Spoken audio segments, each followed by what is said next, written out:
الحمد لله نحمده ونستعينه ونستغفره ونؤمن به ونتوكل عليه ونعوذ بالله من شرور أنفسنا ومن سيئات أعمالنا من يهده الله فلا مضل له ومن يضلله فلا هادي له ونشهد أن لا إله إلا الله وحده لا شريك له ونشهد أن سيدنا مولانا محمدا عبده ورسوله أما بعد أعوذ بالله من الشيطان الرجيم بسم الله الرحمن الرحيم إن الله وملائكته يصلون على النبي يا أيها الذين آمنوا صلوا عليه وسلموا تسليما اللهم صل على سيدنا محمد وعلى آل سيدنا محمد وبارك وسلم اللهم صل على سيدنا محمد وعلى آل سيدنا محمد وبارك وسلم اللهم صل على سيدنا محمد وعلى آل سيدنا محمد وبارك وسلم السلام عليكم ورحمة الله وبركاته. அளவற்ற அருளாளனும் நிகரற்ற அன்புடையவனுமாகிய எல்லாம் வல்ல அல்லாஹ் ஜல்ல ஷானஹு வ தஆலாவின் பெயரை பூட்டியவனாக ஆரம்பம் செய்கின்றேன். ஸலாத் என்னும் கருணையும் ஸலாம் என்னும் ஈடேற்றமும் சத்திய தூதர் ஸல்லல்லாஹு அலைஹி வஸல்லம் அவர்களின் மீதும் அன்னாரின் பரிசுத்த குடும்பத்தினர்களின் மீதும் அன்னாரின் வழியை அப்படியே பின்பற்றிய உத்தம சத்திய சஹாபாக்கள், தாபிஈன்கள், தபா தாபிஈன்கள், சுஹதாக்கள், சாலிஹீன்கள், உலகம் முழுக்க வாழ்ந்து கொண்டிருக்கக்கூடிய இஸ்லாமிய ஆண்கள், பெண்கள், குறிப்பாக இந்த ஜும்மாவிற்கு வருகை தந்திருக்கக்கூடிய வர இருக்கக்கூடிய சகோதர சகோதரிகள் அனைவர்களுக்கும் அல்லாஹு தஆலாவினுடைய அருளும் அன்பும் நின்று நிலவட்டுமாக. ஆமீன் யா ரப்பல் ஆலமீன். அல்லாஹ் ஜல்ல ஷானஹு வ தஆலா அவனை ஏற்றுக்கொண்ட நல்லடியார்களின் மீது ரஹ்மானாகவும் ரஹீமாகவும் இருப்பதின் காரணத்தினால் இஸ்லாமியர்களாகிய நாம் அல்லாஹு தஆலாவை அளவற்ற அருளாளன், நிகரற்ற அன்புடையோன் என்பதாக சொல்லி அவனை வணங்கவும் அவனிடம் உதவி தேடவும் அல்லாஹு தஆலாவுடைய அருளை, நெருக்கத்தை எதிர்பார்த்து வாழக்கூடியவர்களுமாக இருந்து கொண்டிருக்கின்றோம். அந்த அடிப்படையிலே அல்லாஹு தஆலா இந்த உம்மத்த முஹம்மதியாவிற்கென்று வழங்கியிருக்கக்கூடிய மிகப்பெரிய ஒரு நிஅமத்துடைய வெளிப்பாடு தான் நாம் அடைந்திருக்கக்கூடிய இந்த ஷாபானுடைய மாதம். இந்த ஷாபானுடைய மாதத்தின் 2வது ஜும்மா அல்லாஹ்வுடைய கிருபையினால் இந்த மாதமே மிக தனித்துவம் வாய்ந்த சிறப்புகளை கொண்ட ஒரு சீரிய மாதமாக இருக்குகின்றது. 12 மாதங்களிலே நாயகம் பெருமானார் ஸல்லல்லாஹு அலைஹி வஸல்லம் அவர்கள் சிலாகித்து கூறி ஷாபானு ஷஹரி, ஷாபானுடைய மாதம் என்னுடைய மாதம் என்று சொல்லக்கூடிய அளவிற்கு ஒரு சிறப்பு பெற்ற மாதம். அது மட்டுமில்லாமல் தான் சொன்ன சொல்லை மெய்ப்பிக்கும் வகையிலே ரமதானை தவிர்த்து ஏனைய மாதங்களிலே நஃபில் நோன்பு வைக்கக்கூடிய வகையிலும் கூட ஷாபான் மாதத்திலே அதிகமாக நோன்பு வைக்கக்கூடியவர்களாக, சில ஆண்டுகளிலே ஷாபான் பூராவிலும் நோன்பு வைக்கக்கூடியவர்களாக, சில ஆண்டுகளிலே அதிகமான நாட்களிலே ஷாபானில் நோன்பு வைத்து ஒரு சில நாட்களை விடக்கூடியவர்களாக இருந்தார்கள் என்பதை நாம் பார்க்கின்றோம். அப்போ நபி ஸல்லல்லாஹு அலைஹி வஸல்லம் அவர்கள் ஷாபானை இந்த அளவிற்கு விரும்பினார்கள், என்னுடைய மாதம் என்றார்கள். இதற்கு என்ன காரணம்? ஷாபானுடைய மாதம் ஷாபானு ஷஹரி, என்னுடைய மாதம் என்று ஏன் சொல்ல வேண்டும் என்று ஒரு கேள்விக்கு பதிலை தேடி நாம் கிதாபுகளிலே பிரட்டும் பொழுது மிக அபூர்வமான சில உண்மைகள், மிக சிறப்பிற்குரிய சில விஷயங்களை நாம் பார்க்க நேர்ந்தது. ஏனென்று சொன்னால் ஏன் அப்படி சொல்ல வேண்டும்? 12 மாதங்களிலே நபி பெருமானார் அவர்களே 2 மாதத்தை சொல்லுவார்கள் ரஜபு ஷஹருல்லான்னு சொல்லுவாங்க. ரஜபுடைய மாதம் அல்லாஹ்வுடைய மாதம். இன்னொரு ஹதீஸில் ஷஹருல்லாஹில் முஹர்ரம், அல்லாஹ்வுடைய மாதம் முஹர்ரம் மாதம். 2 மாதத்தை அல்லாஹ்வுடைய மாதம்னு சொல்கிறாங்க. அப்போ அல்லாஹ் எதை விரும்புவானோ அதை நபி அவர்கள் விரும்பியாக வேண்டும். அல்லாஹ் விரும்பும் பொழுது 2 மாதத்தையும் நபி அவர்கள் அந்த 2 மாதத்தையும் விட்டுட்டு இன்னொரு ஷாபானை போய் மாதம் ஏன் சொல்லணும் என்ற ஒரு கேள்வி வருகின்றது. அது மட்டும் அல்ல, அப்படி சொல்லுவதாக இருந்தால் நபி ஸல்லல்லாஹு அலைஹி வஸல்லம் அவர்கள் ரபியுல் அவ்வலை சொல்ல வேண்டும். ஏனென்று சொன்னால் இந்த உலகத்திற்கு அருளாக வந்தவர்கள், வமா அர்ஸல்நாக இல்லா ரஹ்மத்தன் லில் ஆலமீன், இந்த உலகத்திற்கே அருளாக உங்களை அனுப்பியுள்ளோம் என்பதாக அல்லாஹ் சொன்னான். எனவே இந்த உலகத்திற்கு அருள் வந்த மாதம் ரபியுல் அவ்வல் மாதம் என்பதாக சொல்ல வேண்டும், சொல்லவில்லை. இன்னொரு வகையில் பார்க்கும் பொழுது 12 மாதங்களிலே ஒரே ஒரு மாதத்தை தான் அல்லாஹு தஆலா திருக்குர்ஆனில் சொல்கிறான். என்னது? ரமலான், ஷஹரு ரமலான். வேறு 11 மாதத்துடைய பெயரும் குரானில் இல்லை, ரமலான் மட்டும் இருக்குது. மேலும் ஸல்லல்லாஹு ரமலானை குறித்து சொல்லும் பொழுது இதுக்கு முந்தி எந்த உம்மத்துக்குமே கொடுக்கப்படாத சிறப்பு ரமலானுடைய சிறப்பு உம்மத்துக்கு மட்டும் அல்லாஹ் ஹாஸாக கொடுத்தான். அதில் 1க்கு 10 நன்மைகள், பல சிறப்புகள். ரொம்ப சிறப்பாக பார்த்தோம்னு சொன்னால் 1000 மாதங்களை விட சிறப்பிற்குரிய ஒரு இரவை அல்லாஹு தஆலா அந்த ரமலானுக்குள்ளே தான் வச்சுருக்கிறான். அதனால ரமலானை கொண்டு இந்த உம்மத்து உயர்த்தப்பட்டதுன்னு சொல்கிறாங்க. அந்த மாதத்தை கூட மாதம்னு சொல்லலை ஸல்லல்லாஹு அலைஹி வஸல்லம் அவர்கள். இன்னும் பார்க்க போனால் ஹஜ்ஜுடைய காலங்கள், ஹஜ்ஜு விதியாக்கப்பட்ட அந்த ஆண்டில் நசீப் பெற்றவர்கள் ஒவ்வொரு ஆண்டும் ஹஜ்ஜுக்கு போகிறாங்க. அப்போ ஹஜ்ஜுக்கு மட்டுமல்ல, போயிட்டு அப்படியே மதீனாவுக்கு போகிறாங்க. ஸல்லல்லாஹு அலைஹி வஸல்லம் அவர்களை ஜியாரத்தில் முச்சு எடுக்கிறாங்க. எப்போ பார்த்தாலும் கூட்டம். அந்த ஹஜ்ஜுடைய மாதம் மாதம்னு சொல்லலை, துல்ஹஜ் மாதம்னு சொல்ல இல்லை. இந்த மாதத்தையும் சொல்லாமல் ஷஅபானை ஏன் சொன்னாங்க? நன்கு யோசித்து பார்க்க வேண்டிய ஒரு செய்தி. அப்போது இதை குறித்து ஆராயும் பொழுது 2 கிதாபுகளிலே 2 நல்ல செய்திகளை நம்மால் பார்க்க முடிந்தது. ஒன்று மவாஹிபுல் லதுன்னியா என்ற ஒரு கிதாப், மவாஹிபுல் லதுன்னியா என்ற ஒரு கிதாப். இன்னொன்று ஷானிய ஹபீபுர் ரஹ்மான். இந்த 2 கிதாப்லேயும் ஒரு அற்புதமான விளக்கத்தை கொடுக்குறாங்க. அதான் அங்கே பார்க்க வேண்டியது. இந்த மவாஹிபுல் லதுன்னியாங்கிற கிதாபை எழுதுகிறவங்க கஸ்தலானி ரஹ்மத்துல்லாஹி அலைஹி அவர்கள், அந்த கிதாபினுடைய நோக்கம் என்னன்னு கேட்டால், திருக்குர்ஆனில் அல்லாஹ் ஒரு ரசூலுல்லாஹை பற்றி சொல்லிட்டான்னு சொன்னான். நபி அவர்களை குறித்து அல்லாஹ் சிலாஹித்து பல ஆயத்துக்களில் சொல்கிறான். அந்த ஆயத்தை எடுத்துக்குவாங்க, ஏன் நபி அவர்களை இவ்வளோ உயர்த்தி அல்லாஹ் சொல்கிறான் என்று அதுக்கு தகுந்த மாதிரி ஹதீஸுகளை எடுப்பாங்க. இந்த 2ஐயும் வைத்து ஒரு பகுத்தாய்வு ஆராய்ந்து சில விஷயங்களை சொல்லுவாங்க. அப்படியே கிதாபு ஹதீஸ் ஆயத்து அதில் கலந்து இருக்கும். அதில் அவங்க என்ன சொல்கிறாங்க என்பதை முதலாவதாக நாம் பார்க்க வேண்டும். அப்போ கஸ்தலானி ரஹ்மத்துல்லாஹி அலைஹி அவர்கள் மவாஹிபுல் லதுன்னியாவில் சொல்லக்கூடிய செய்தி, ஏன் ஷாபானை மாதம்னு சொன்னாங்க நபி என்று பார்க்க வரும் பொழுது ஒரு நல்ல செய்தி நமக்கு கிடைக்கிது. அப்போது குர்ஆனில் ஆயத்தை பார்க்குறாங்க. குர்ஆனில் பல இடங்கள் அல்லாஹ் தஆலா நபி அவர்களை உயர்த்தி பேசுகிறான். நபி அவர்கள் 100 ஒளி வந்து விட்டது என்பதாக சொல்கிறான். உலகத்துடைய ரஹமத் என்பதாக சொல்கிறான். அப்போது உலகத்துக்கு வழிகாட்டி, நீங்கள் தான் முன்மாதிரி, உஸ்வத் என்பதாகவெல்லாம் அல்லாஹ் நிறைய இடங்களில் சொல்கிறான். இப்படி நபிகளால் அவர்களே அல்லாஹ் தஆலா புகழ்ந்து சொல்லக்கூடிய ஆயத்துகளுடைய வரிசையில் அற்புதமான ஒரு ஆயத்தை அவர் கணக்கில் இருக்கிறார்.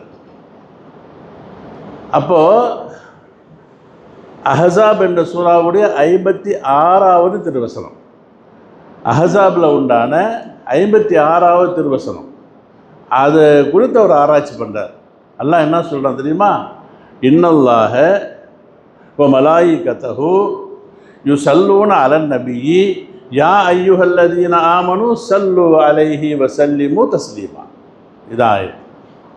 அந்த ஆயத்தை என்ன சொல்லலாம் தெரியுமா? அல்லாஹ் நிச்சயமாக, இன்ன என்றால் என்ன அர்த்தம்? நிச்சயமாக அல்லாஹுவும் அவனது மலக்குகளும் நபி பெருமானார் ஸல்லல்லாஹு அலைஹி வஸல்லம் அவர்கள் மீது ஸலவாத்து ஓதுகின்றார்கள், ஸலவாத்து சொல்லுகின்றார்கள். எனவே ஈமான் கொண்ட நல்லடியார்களே, நீங்களும் நபி ஸல்லல்லாஹு அலைஹி வஸல்லம் அவர்கள் மீது ஸலவாத்தை சொல்லுங்கோன்னு ஒரு கட்டளையிடுறான் அல்லாஹ். நிச்சயமாக நானும் சொல்கிறேன், என்னுடைய மலக்குகள் சொல்கிறாங்க, நீங்களும் சொல்லுங்கிறாங்க.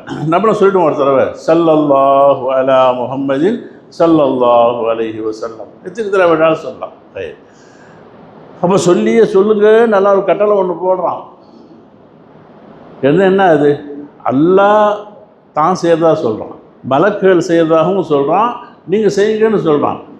என்ன விசித்திரமான ஒரு செய்தின்னு சொன்னால், அல்லாஹ் எந்த ஒன்றையும் ஒரு அம்ரு, ஒரு ஆர்டர் போடுவான் என்று சொன்னால் தனக்கு ஆர்டர்லாம் போட்டுக்க மாட்டான். கட்டளைகள் இருக்குது, தொழுகையை பற்றி இருக்கிறவங்களேன் அல்லாஹ் ஆர்டர் போடுறான். இன்ன ஸலாத்த கானத் அலல் முஅமினீன கிதாபன் மௌகூதா. நிச்சயமாக தொழுகை மோமின்களுக்கு மீது எழுதப்பட்ட விதி அப்படின்ட்டான். யாருக்கு? நான் தொழுகிறேன்னு சொல்கிறானா? இல்லை, மோமின்களுக்கு தான் கடமை, நீங்கள் தொழுதே ஆகணுங்கிறான். நோன்பு எடுத்துக்கிட்டோம்னு சொன்னால், யா அய்யுஹல்லதீன ஆமனு குத்திப அலைக்குமுஸ் ஸியாம், ஈமான் கொண்டவர்களே உங்களின் மீது நோன்பை நாம் விதியாக்கி விட்டோம் அப்படிங்கிறான். நான் நோன்பு வைக்கிறேன்னா சொல்ல இல்லை.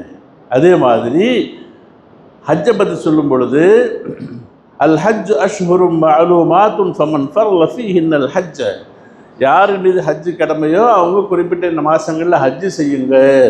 நான் செய்கிறேன்னா சொல்ல இல்லை. அதே மாதிரி ஜக்காத், அகீமுஸ் ஸலாத்த வ ஆத்து ஜக்காத்தை, தொழுகுங்க, நோன்பு வைங்க, நீங்கள் ஜக்காத்தை கொடுங்கங்கிற அல்லாஹ். அப்போ எல்லா ஆர்டரையும் மனுஷாளுக்கு போட்டுட்டு ஒரே ஒரு ஆர்டரை, ஒரே ஒரு செய்தியை நான் நபி ஸல்லல்லாஹு அலைஹி வஸல்லம் ஸலவாத்தை ஓதுறேன், இரண்டு மலக்குகளும் சொல்கிறாங்க, நீங்களும் சொல்லுங்கன்னு ஒரு ஆர்டர் போடான் என்று சொன்னால் அதனுடைய அர்த்தம் என்ன? அப்போ அல்லாஹ் வந்து நபியின் மேல் ஸலவாத்து சொல்கிறானா? அப்போ அல்லாஹும்ம ஸல்லி அலா சையதுனா ஓதுவான் போல இருக்குது என்பது ஒரு கேள்வி. அப்போ நம்முடைய ஸலவாத்திற்கும் அல்லாஹ்வுடைய ஸலவாத்திற்கும் வித்தியாசம் வேறு. அல்லாஹ் ஸலவாத்து சொல்கிறான் என்று சொன்னால் நபியின் மீது ரஹமத்தை பொழிந்து கொண்டிருக்கின்றான்னு அர்த்தம். இன்னல்லாஹ, நிச்சயமாக அல்லாஹு தஆலா நபியின் மீது ஸலவாத்து சொல்கிறான்னு அர்த்தம். நபியின் மீது அல்லாஹ் தன்னுடைய அருளை, ரஹமத்தை, சலாமத்தை பொழிந்து கொண்டு இருக்கின்றான். அதே மாதிரி என்னுடைய அமரர்கள் ஸலவாத்து சொல்கிறாங்கன்னா, அமரர்கள் மலக்குகள் வந்து ஸலவாத்தை ஒன்றும் அருள மாட்டாங்க, அவங்க ரஹமத் செய்ய மாட்டாங்க. மலக்குகள் என்ன செய்கிறாங்க? அல்லாஹ்விடத்தில் துஆ செய்கிறாங்க, யா அல்லாஹ் நபியின் மீது அருள் செய்வாயாக, நபியின் மீது கருணை புரிவாயாக என்று மலக்குகள் துஆ செய்கிறாங்க. அதே அர்த்தம் தான் நம்ம நபியின் மீது, யா அல்லாஹ் நீ சலாத்தையும் சலாமையும் நீ அருள்வாயாக, சல்லி வசல்லிம், யா அல்லாஹ் நபியின் மீது ஸலவாத்தை சொல்லு, சலாமை அருள் என்பதாக நாம் அல்லாஹ்விடத்தில் துஆ கேட்பது தான் நம்முடைய ஸலவாத். இப்போ ஸலவாத்தில் ஒன்றாவது அல்லாஹ்வுடைய ஸலவாத்து அருள் செய்வது, மலக்குகளுடைய ஸலவாத்தும் நம்முடைய ஸலவாத்து என்னாங்க? அல்லாஹ்விடத்தில் இறைஞ்சுவது, அருள் செய்யும்படியாக. இப்போ நம்ம இங்கே ஒன்று தெரிஞ்சுக்கணும், நம்மெல்லாம் துஆ செய்கிறதுனால, நம்மெல்லாம் அல்லாஹ்ட்ட கேட்குறதுனால தான் அல்லாஹ் நபியின் மீது அருள் செய்கிறான் போல இருக்குது. நம்மெல்லாம் துஆ கேட்கலன்னு சொன்னால் அல்லாஹு தஆலா நபி மேலே அருள்லாம் செய்ய மாட்டான், குறைஞ்சிக்குவான் என்பதாக அல்ல. ஏன்னா அல்லாஹ் சொல்லிட்டான், நீங்கள் செய்கிறீங்களா செய்தியோ, நான் என்னுடைய அருளை நான் பொழிந்து கொண்டே தான் இருக்குகின்றேன் என்பதாக அல்லாஹ் சொல்லிட்டான். அப்போ அருள் செய்வது அல்லாஹு தஆலா செஞ்சுக்கிட்டு இருக்கிறான். அப்போது இந்த ஸலவாத் ஓதுறது, இந்த தரூது சொல்கிறது, இது யாருக்கு சிறப்பு? நபிக்கு சிறப்பு சேர்க்கிறோமான்னு சொன்னால் இல்லை. அது யாருக்கு சிறப்புங்க? நமக்கு நாமே சிறப்பை சேர்த்து கொள்ளுகின்றோம். தரூது ஓதுவது, ஸலவாத்தை சொல்லுவது. ஸலவாத்துனா பெருசாக பல வகையில் இருக்குது. ஸலவாத்து நாரியான் இருக்குது, பல ஸலவாத்து நீட்டி விதமாக இருக்குது, ஸலாத்து இப்ராஹிமா இருக்குது, ரொம்ப சிம்பிளாக சொன்னால் ஸல்லல்லாஹு அலா முஹம்மது ஸல்லல்லாஹு அலைஹி வஸல்லம், ரொம்ப சிம்பிளாக ஏதோ ஒரு செலவாத். அப்போ நபி அவர் மீது செலவாத்து ஒருவர் ஓதுவார் என்று சொன்னால் நபியுடைய கண்ணியத்தை அல்லாஹ் உயர்த்திட்டான் என்பதற்காக அல்ல, நாம் நம்மை உயர்த்துகின்றோம். இதற்கு என்ன காரணம் என்பதை நம்ம ஹதீஸ்களில் பார்க்கலாம். அப்போ சிலர் சொல்லி காட்டுறாங்க, மன் சல்லா அலைய மர்ரத்தன், ஒருவர் ஒரே ஒரு தடவை என் பேர செலவாத் சொல்லிவிடுவாரையானால் ஸல்லல்லாஹு அலைஹி அஷ்ரா, நபி மேலே மட்டுமல்ல நபியின் மீது நாம் ஒரு செலவாத்தை சொல்லிவிடுவோமையானால் அல்லாஹு தாலா சொன்ன நம்ம பேரில் 10 ரஹமத்தை அருளுகின்றான். நபி மேலே நம்ம செலவாத்து சொல்கிறோம், அருள் எங்கே கிடைக்கிது? ரசூலுல்லாவுக்கு அல்லாஹ் கொடுக்குறான், அதை கொடுத்துட்டே இருக்கிறான். நபிக்கு நீ செலவாத்து சொன்னதின் காரணமாக, நபியின் மீது செலவாத்தை ஓதியதற்காக வேண்டி ஓ மேலே 10 ரஹமத்துங்கிறாங்க ஸல்லல்லாஹு அலைஹி வஸல்லம். அதே மாதிரி மன் சல்லா அலைய அஷ்ரா, யார் என் மீது 10 முறை செலவாத்தை சொல்லிவிடுவார்களோ ஸல்லல்லாஹு அலைஹி மிஆ, 100 முறை அல்லாஹ் ரஹமத் செய்கிறான். இப்படியே சொல்லிக்கிட்டே வந்து யார் ஒருவர் ஒரே இடத்துல அமர்ந்து 1000 முறை என் மேலே செலவாத்தை சொல்லிவிடுவாரையானால், தருவதை ஓதி விடுவாரையானால் அல்லாஹ் அவருடைய பாவங்களை பூரா கழுவி விட்டுறான், நீக்கிடுறான். அப்போ செலவாத்தை அதிகமாக நாம் சொல்லுவது இருக்குகின்றதே, அது யாருக்கு சிறப்பு? ஓதுறவங்களுக்கு தான். அந்த நபிக்கு போய் சிறப்பு சேர்ந்துருச்சு என்பதாக அல்ல. எனவே அந்த செலவாத்தை ஓதுவது என்பது மிக மிக முக்கியமான ஒரு அமல். சில நேரங்களில் லாட்ரி டிக்கெட் இருக்கிறாங்க இல்லையா, கஷ்டப்பட்டு உழைப்போம் ஒருத்தனை, அது ஹரமான ஒன்று, அது நம்ம வேறு ஒரு பக்கம் ஒரு உதாரணம் சொல்கிறோம். திடீர்னு பணக்காரராக ஆயிடுறாரு, கோடீஸ்வரன் ஆயிடுறாரு. அந்த மாதிரி எவ்வளவு பெரிய பாவியாக இருந்தாலும் கூட யார் அதிகமாக நபியின் மீது செலவாத்தை சொல்லி இருப்பாரோ நாளை கியாமத்துடைய நாளையில் அல்லாஹு தாலா நினைப்பானையானால் இந்த செலவாத்துக்கு பதிலாக தொழுகையில நோன்பு வைக்க என்ன பாவம் செஞ்சிருக்கிறார் அல்லாஹு தாலா கொடுத்து விட கூடும். ஆனால் தொழுவெல்லாம் வேணாம், நீங்கள் செலவாத்தை மட்டும் ஓதிட்டீங்க என்பதாக சொல்ல வர இல்லை. இங்கே அல்லாஹ்வால் கொடுக்க முடியும். ஏன்னா அல்லாஹு தாலா யாரை விரும்புகின்றான்னு அவர்களை நீங்கள் விரும்புகிறீங்க, அவர்கள் மீது செலவாத்து சொல்கிறீங்க பொழுது அந்த அளவுக்கு மிக உயர்ந்த தர்ஜா. நம்ம அடிக்கடியெல்லாம் ஹதீஸில் கேள்விப்படுவோம் பாருங்கள், வருஷத்தில் ஒருத்தர மாற்றி அந்த ஹதீஸ் நம்ம கேள்விப்படுவோம். இந்த மிம்பருடைய ஹதீஸு 3 முறை ரசூல்லா ஏறும் பொழுதெல்லாம் படியில் கால வைக்கும் போது ஆமீன் சொன்னாங்க, ஆமீன் சொன்னாங்க, கேட்டிருக்கோம்ல. அந்த 3 ஆமீனில் ஒரு ஆமீன் என்னாங்க? ஒன்று, என்னுடைய பெயரை நீங்கள் கேட்ட பிறகு என் மீது செலவாத் யார் சொல்லவில்லையோ அவனுக்கு நாசம் உண்டாகட்டும்னாங்க. சொல்லுங்கள், ஸல்லல்லாஹு அலா முஹம்மது ஸல்லல்லாஹு அலைஹி வஸல்லம். அப்போ நாசம் போங்கன்னு அர்த்தம் இல்லை, நல்ல வாய்ப்பை தவற விடுறீங்கப்பா நீங்கள். எப்படிங்க? உங்களுக்கு அல்லாஹ்வுடைய அருள் கிடைக்கிறதுக்கு நெருங்கி நிற்கிது, என் பேரையும் கேட்டுட்டீங்க, சும்மா தான் உட்காந்துருக்கிறீங்க. சொல்லி ஆக வேண்டும். அப்படி சொல்லலைன்னாக்கா அவங்க பேர் என்ன இருக்குங்க? அல்லாஹ்வுடைய சாபம். யார் துவா செய்கிறாங்க? ஜிப்ரீல். நான் ஆமீன் சொல்லிட்டேங்கிறாங்க. எதிர்க்கு இணையாக வருது பாருங்கள். ரமலானை அடைய பெற்று அதை வீணாக்கிட்டான். அவனுக்கும் அது மாதிரி தான். தாய் தந்தையர்கள் 2 பேரும் அல்லது ஒருவரோ இருந்து கவனிக்காமல் அவர்களை நரகத்துக்கு, அவர்களுக்கு ஒன்றும் செய்யாமல் இவன் நரகத்துக்கு போயிடுவான். அவன் அல்லாஹ்வுடைய பதுவக்கால் ஆகிடுவான். அப்போ இந்த 3ஐயும் ஒன்றா சொல்கிறாங்க. அப்போ அதில் ஒன்று என்னங்க? நபிகளாரின் செலவாத்தை சொல்லணும், கேட்ட ஒன்று சொல்லுவது உங்கள் சிறப்புக்கு தான். நபி அவர்களை பார்த்து அல்லாஹு தாலா சொல்லிக்கிட்டு தான் இருக்கிறான், ரஹமத்தை அருளிக்கிட்டு தான் இருக்கிறான். நீங்கள் உயரணுங்கிறதுக்காகவே. இன்னும் சொல்ல போனால் நல்ல ஒரு விஷயத்தை விளங்கணும். தொழுகையை தொழுதுட்டுருக்கிறார், ஃபர்லோ வாஜிபோ சுன்னத்தோ நஃபிலோ. இந்த தொழுகையில் இல்லாத அமல் செஞ்சால் தொழுகை வீணாக போயிடும். ஒருத்தர் தொழுகிட்டே இருக்கிறாரு, ஒருத்தர் பேரிச்சம்பளம் கொண்டு வர்றாரு, எடுத்து வாயில் போட்டான்னு வைங்களேன், தொழுகை போச்சு, சாப்பிட்டான். அல்லது பேசிக்கிட்டான், அல்லது சிரிச்சிட்டார், வேகமாக ஆண்டார். தொழுகையில் இல்லாத வேலையை செஞ்சுட்டாங்க, தண்ணி குடிச்சிட்டார் தொழுதுட்டு இருக்கும்போது. இப்போ தொழுகையில் இல்லாத வேலையை செஞ்சுட்டாக்கா தொழுகை வீணாக போயிடும். சட்டம் இருக்குதா இல்லையா? அதில் ஒன்று தான் சலாம் சொல்லுவது. தக்பீர் கேட்டுட்டாரு, பக்கத்தில் ஹஜ்ரத்து போகிறாங்க, அஸ்ஸலாமு அலைக்கும் ஹஜ்ரத் சொல்லாமா? போயினார் போனாங்க, கேஷியர் வந்தார், சிகரெட்டு வந்தாங்க. அஸ்ஸலாமு அலைக்கும் சிகரெட் சாப் சொல்லாமா? சொல்லாமல் போயிடும்.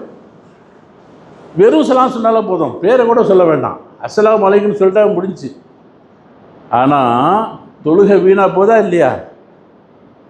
தொழுகையில் நபி ஸல்லல்லாஹு அலைஹி வஸல்லம் ஸலவாத்தை சொல்லனா தொழுகை வீணாக போயிடும். நபிக்கு என்ன செய்யணுமா? தொழுகையில் நபி மேலே சலாம் சொல்லியாக வேண்டும். நபியின் மீது சலாம் சொல்லணும். மற்றவங்களுக்கு சலாம் சொன்னால் தொழுகை வீணாக போயிடும். நபி மேலே சொல்லலை என்று சொன்னால் தொழுகை வீணாக போயிடும். அப்போ தொழுகையில் அத்தஹியாத் ஓதும் பொழுது அத்தஹியாத் ஓதுவது வாஜிபு. வாஜிபை மறந்து விட்டுட்டான்னு சொன்னால் சஜ்தா சஹூன்னு 2 செய்வாங்க. ஒரு பக்கம் சலாம் விட்டு 2 சஜ்தா பண்ணுவாங்க, மறதி. ஒருத்தர் வேணும்னு தொழுகையில் நான் ரசூலுல்லாஹ் சலாம் சொல்ல மாட்டேன், சலாம்லாம் சொல்ல மாட்டேன் என்பதாக ஒருவர் அத்தஹியாத் ஓதுவதை நிறுத்தி விடுவாரேயானால் அவர் தொழுகை கூடாது. சட்டம் என்ன சொல்லப்படுகின்றது? மற்றவங்க பேரில் சலாம் சொன்னாக்கா தொழுகை போயிடும். மூசா அஸ்ஸலாமு அலைக்கும் யா மூசா, தொழுகை வீணாக போயிடும். அஸ்ஸலாமு அலைக்கும் யா ஈசா, ஈசா நபி தானே, அவங்களும் நபி தானே. ஆதம் அலைஹிஸ்ஸலாம் பாவா, யார் பேரும் சலாம் சொல்ல முடியாதுங்க. தொழுகையில் அத்தஹியாத் ஓதும் பொழுது அஸ்ஸலாமு அலைக்க மட்டும் சொல்ல இல்லை, ஐயுக நபி, நபியே உங்கள் மேலே சலாம் உண்டாகட்டும்னு சொல்கிறோம். சொல்லி ஆகணும், சொன்னால் தான் தொழுகை. அப்போ அந்த செலவாத்தின் மீது எவ்வளவு பெரிய முக்கியத்துவம் கொடுத்து பாருங்கள். அவ்வளோ முக்கியத்துவம் செலவாத்து ஓதுறது. அப்போ இது எதுக்காக சொல்கிறாங்க? இந்த செலவாத்து ஓதுறதுனால நபிக்கு தரஜா உயர்த்தான்னு கேட்டால் இல்லை, நம்ம உயர்ந்துக்கிறோம். இந்த நல்ல வாய்ப்பே உங்களுக்கு வழங்கப்பட்டு இருந்தும் கூட நீங்கள் சொல்லாமல் தவறி அருள் அல்லாட்டது நக்கி என் பேரை சொல்லும் பொழுது நீங்கள் அதை பெற்றுக்கொள்வதற்கு என் பேர் செலவாத்து சொல்லவில்லையே என்பதற்காக ஆதங்கப்பட்டு சொன்ன வார்த்தை அது. அப்போது நபி ஸல்லல்லாஹு அலைஹி வஸல்லம் செலவாத்தை ஓதுவது இந்த உம்மத்துக்கு கிடைத்த மிகப்பெரிய அருள், மிகப்பெரிய நியமத்.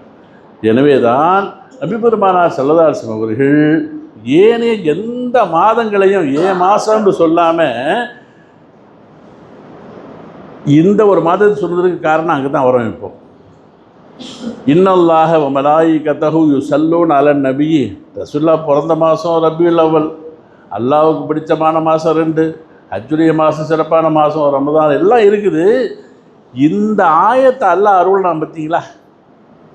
இந்த இன்னல்லாஹ வ மலாயிகத்தஹு ஸலவாத்தின் மூலமாக இந்த சமுதாயம் உயர வேண்டும், அவர்களுக்கெல்லாம் உயர்ந்த தரஜா வச்சிருக்கிறான் என்ற ஒரு பெரிய வாய்ப்பை வழங்கக்கூடிய இந்த ஆயத் அருளப்பட்ட மாதம் ஷாபானுடைய மாதம். அப்போ ஷாபானை தான் நேசிப்பதாக சொன்னதுக்கு காரணம் என்ன? இந்த ஷாபான் இந்த மாதத்தில் அருளப்பட்ட இந்த ஒரு ஆயத்திற்கு என்னுடைய சமுதாயத்தினர்கள், என்னுடைய உம்மத்துமார்கள் என் மீது செலவாத்தை கூறக்கூடிய அந்த நல்ல நசீபை பெற்று விடுவார்களேயானால் அவர்களுடைய பாவங்கள் எல்லை இல்லாமல் இருந்தாலும் கூட அல்லாஹ்வால் மன்னிக்கப்படுவதற்கு வாய்ப்பு இருக்குகின்றது. அதனால் இந்த சமுதாயத்தின் நலன் கருதி தான் ஸல்லல்லாஹு அலைஹி வஸல்லம் அவர்கள் எந்த மாதத்தையும் மாதம்னு சொல்லாமல் ஷாபானுடைய மாதம் மாதம்னாங்க. ஏன்னா என்னை குறித்து அல்லாஹ் விசேஷமாக இப்படி ஒரு ஆயத்தை அருளி, அதனால் எனக்கு ஒன்றும் பெருமை இல்லை, நான் ரொம்ப நல்லா என்னை போந்து தான் கிரேடு கொடுத்துட்டான் என்பதை ரசூலுல்லாஹ் நினைக்க இல்லை. இந்த சமுதாயம் பலன் பெறுகின்றது. நம்ம மேராஜில் பார்த்தோமா இல்லையா? மேராஜ் அருவில் ஸல்லல்லாஹு அலைஹி வஸல்லம் அவர்கள் அல்லாஹ் எங்கள் யாருமே போகாத இடத்துக்கு போயிட்டாங்க, அல்லாஹ் அவர்களை வரவேற்று அஸ்ஸலாமு அலைக்க ஐயுஹன் நபின்டான். நபியை உங்கள் மீது சலாம் உண்டாகட்டும்னு சொன்ன உடனே ஆஹா என்னை பார்த்து அல்லாஹ் சலாம் உண்டாகட்டும்னு சொல்லிட்டான், என்னுடைய கிரேடு கூடி போச்சு, அல்ஹம்துலில்லாஹ்னு சொல்லலை. என்ன சொன்னாங்க பதிலா? அஸ்ஸலாமு அலைனா, யா அல்லாஹ் எனக்கு மட்டும் சலாமத்தை நீ கொடுத்துட்டேன்னு சொன்னால் எனக்கு அதெல்லாம் பொருத்தம் இல்லை, நான் நிம்மதி பெறமாட்டேன், எனக்கு அதனாலெல்லாம் ராஜி ஆக மாட்டேன். என்னை சார்ந்த என் உம்மத்துமார்கள் அஸ்ஸலாமு அலைனா வ அலா இபாதுல்லாஹி ஸாலிஹீன். அப்போ அலைனா என்று சொல்லும் பொழுது நல்லவங்க கெட்டவங்க எல்லா பாவியான முஸ்லீம்கள் எல்லாத்தையும் சேர்த்துக்கிறாங்க. எங்கள் மீது முன்ன உண்டாகட்டும், எல்லாருக்கும் கிடைக்கணும். அப்புறம் குறிப்பாக வாலா இபாதுல்லாஹி ஸாலிஹீன், சாலிஹானவர்களுக்கு உண்டு அருள் உண்டாகட்டும்னு அங்கே வச்சு கேட்டவங்க நபி பெருமானார் ஸல்லல்லாஹு அலைஹி வஸல்லம். எனவே தான் இந்த மாதத்தில் இந்த ஸலவாத்தை குறித்து அல்லாஹு தஆலா அருளி இந்த உம்மத்திற்கு செய்த உபகாரத்தின் நிமித்தமாகத்தான் ஏமாசம்னு சொன்னாங்க என்பதனை அந்த கிதாபில் எழுதி காட்டுவாங்க. இந்த உம்மத்திற்கு ஏற்பட்ட இந்த பெரிய ஒரு நியமத்துக்காகவே. அதே மாதிரி ஒரு உதாரணத்தை சொல்லி காட்டுறாங்க. அதில் ஷானே ஹபீபுர் ரஹ்மானுக்கு அல்லாஹ் அவங்களுக்கு தண்டத்தை கொடுக்கணும். நல்ல விளக்கம் கொடுக்குறாங்க, சரியான விளக்கம் கொடுக்குறாங்க. ஏன் அல்லாஹு தாலா இந்த செலவாத்துக்கு இவ்வளோ சிறப்பு வச்சான்னு கேட்டால், செலவாத்து ஓதாமல் துவா கேட்டால் அந்த துவா ஏற்றுக்கொள்ளப்பட மாட்டார். ஹதீஸ் அது. எப்பேற்பட்ட துவாவை ராத்திரிக்கெல்லாம் அழுது கேட்டாலும் கூட ஆரம்பத்தில் ஒரு முறை செலவாத்து சொல்லியிருக்கணும், லாஸ்ட்டில் ஒரு முறை செலவாத்து சொல்லியிருக்கணும். இந்த 2 செலவாத்துக்கு நடுப்புற கேட்குற துவாவை தான் அல்லாஹ் கபூல் செய்வான். அப்போ செலவாத்தின் பொருட்டால் தான் துவா கபூலாகுகின்றது. செலவாத்து ஓதப்படாத துவாவால் துவா கபூலாக்கப்பட மாட்டார். இது பொது சட்ட நியதி. இது பார்க்குறோம்லே அல்லாஹும்ம ஸல்லி அலான்னு தான் ஆரம்பிப்போம், முடிக்கும்போது இப்போ ஸல்லல்லாஹு தஆலா வஸல்லம் அலா கைரில் முடிக்கிறோம் இல்லையா? 2 நடுப்புற. இப்படி ஏன் அல்லாஹ் இப்படி வச்சான் என்று பார்க்கும் பொழுது அதுக்கு மிக அற்புதமான ஒரு விளக்கம் ஒன்று கொடுப்பாங்க. உதாரணத்துக்கு ஒரு யாசகன் வாசலில் பிச்சை கேட்குறார். யாசகன் கேட்குறார். கேட்கும் பொழுது எவ்வளோ பெரிய கல் நெஞ்சு உள்ளவனாக இருந்தாலும் கூட அந்த யாசகம் கேட்பவனுடைய வார்த்தைகளை வைத்து இவனுடைய மனசு இறங்கிடும். கொடுக்கலாம் போல இருக்குது. அல்லது ஒன்றும் இல்லையா, எப்பா கோச்சிக்காதப்பா, அப்படி ஒரு மனசு இறங்கிடும். யாரு கேட்டால் தெரியுமா?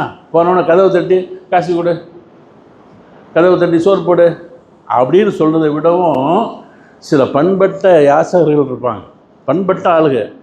காஃபிராக இருந்தான்னு சொன்னா செய்வான், அங்கேருந்து வாசல் நின்று நல்ல காலம் பிறக்குது, உங்களுக்கு நல்ல காலம் பிறக்குது, உங்களுக்கு நல்ல செய்தி வருது, நீங்கள் நல்லா இருப்பீங்க, உங்கள் குடும்ப குட்டியெல்லாம் நல்லா இருக்கும்,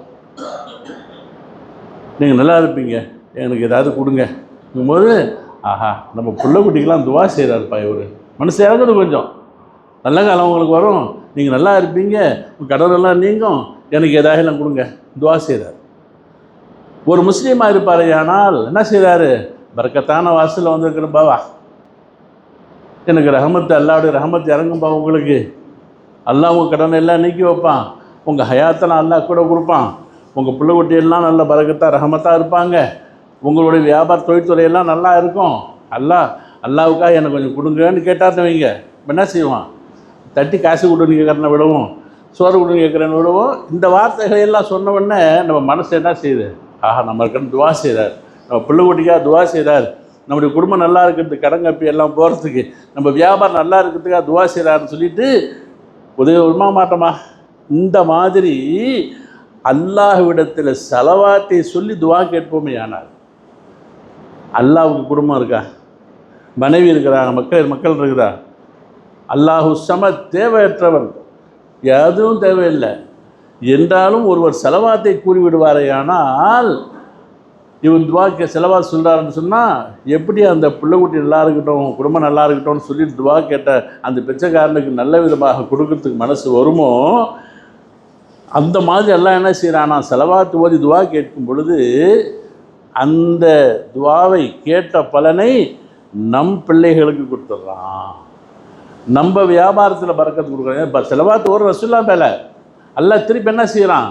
நம்முடைய பிள்ளைகளுக்கு எல்லாம் நல்ல படிப்பு கொடுக்குறான், நல்ல வளங்களை கொடுப்பான், வாழ்க்கையில் நல்ல விதமான ரஹமத்து பரக்கத்து எல்லாம் கிடைக்கிறதுக்கு இந்த செலவாத்து தான் காரணமாக இருக்கு. அப்போ இந்த செலவாத்து அதிகமாக சொல்லப்படுவது இது நபி அவர்களுடைய தர்ஜாவை உயர்த்துவதற்காக வேண்டிய அல்ல. நல்லா விளங்கிடணும். யாருக்கு இதெல்லாம் எத்தனை வரை சொன்னாலும் நம்முடைய ஹயாத்துக்காக, நம்முடைய நல்வாழ்வுக்காக, நம்முடைய மனைவி மக்களுடைய நல்வாழ்வுக்காக, பரக்கத்துக்காக, சிஹத்துக்காக, சலாமத்துக்காக வேண்டியே என்பதை உணர்ந்துதான் இந்த ஆயத்து அருளப்பட்ட மாத்திரத்திலே, இந்த ஆயத்து அருளியதன் காரணமாக என்னுடைய உம்மத் என் மீது செலவாத்து ஓதுவதன் காரணமாக அவர்கள் நிறைவான ஒரு வாழ்க்கை பெறுகின்றார்கள். இதைத்தான் அல்லாஹ் செஞ்சுக்கிட்டு இருக்கிறான்.